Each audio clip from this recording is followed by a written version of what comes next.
महंगाई बेरोजगारी का मुद्दा उठा रहे थे राहुल। इधर भारत पर IMF की रिपोर्ट ने कर दी विपक्ष की बत्ती गुल। मोदी सरकार का कमाल, भारत की अर्थव्यवस्था ने पकड़ी रफ्तार फुल।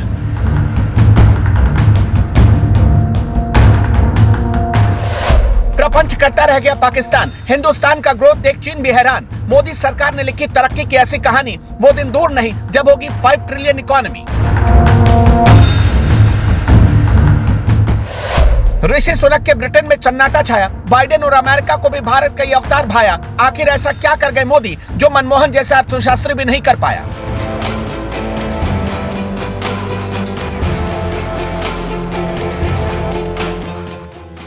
कहते हैं कि पूत के पांव पालने में दिखने लगते हैं। कभी जो भारत सोने की चिड़िया हुआ करता था, विश्वामित्र मोदी हिंदुस्तान को उसी सम्मान के पथ पर लेकर एक बार फिर से आगे बढ़ रहे हैं। ये कहानी कोई कोरी कल्पना नहीं, दुनिया भर को लोन देने वाले बैंक यानी कि IMF की रिपोर्ट कहती है।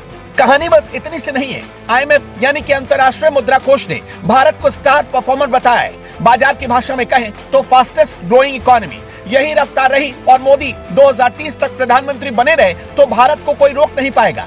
वो कैसे पूरी कहानी समझाते हैं, जरा इस पर नजर डालिए। 2014 में मोदी ने सत्ता संभाली और तभी से भारत की अर्थव्यवस्था को मजबूत करने के लिए वो लगातार काम कर रहे हैं। मोदी सरकार की इन कोशिशों को तमाम वैश्विक एजेंसियों ने सराहा है। अब अंतर्राष्ट्रीय मुद्रा कोष यानी कि IMF ने भारत की जमकर तारीफ की। IMF ने भारत को दुनिया का स्टार परफॉर्मर बताया और कहा कि वैश्विक विकास में इसका बड़ा योगदान है। मोदी के डिजिटल इंडिया पर मोहर लग गई। IMF की रिपोर्ट में तरक्की का सबसे बड़ा राज बना डिजिटलीकरण। इसके अलावा बुनियादी ढांचे जैसे कि प्रमुख क्षेत्रों में आर्थिक सुधारों को भी IMF ने भारत की तरक्की का राज माना।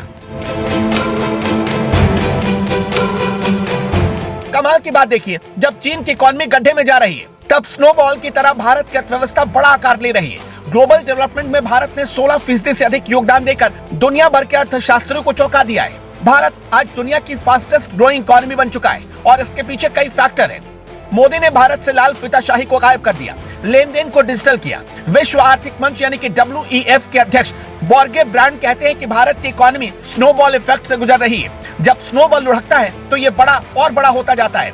भारतीय अर्थव्यवस्था के साथ यही हो रहा है। अर्थव्यवस्था बढ़ने से अधिक निवेश, अधिक नौकरियां पैदा हो रही हैं। आने वाले सालों में इकोनॉमी रफ्तार इतनी होगी कि भारत से गरीबी खत्म हो जाएगी और हर युवा के पास रोजगार होगा। ये हम नहीं बल्कि दुनिया के बड़े बड़े अर्थशास्त्री कह रहे हैं। PM मोदी ने कहा था कि अपने दिमाग से गुलामी के निशान मिटा देना, तब कई लोग उनका इशारा समझ नहीं पाए। लेकिन भारत की इकोनॉमी ने जब ब्रिटेन को पीछे छोड़ा, तब दुनिया को मोदी की उस बात का मतलब समझ में आ गया। लेकिन शर्म है ऐसे विपक्ष पर जो भारत की बढ़ती ताकत देखकर भी खुश नहीं है।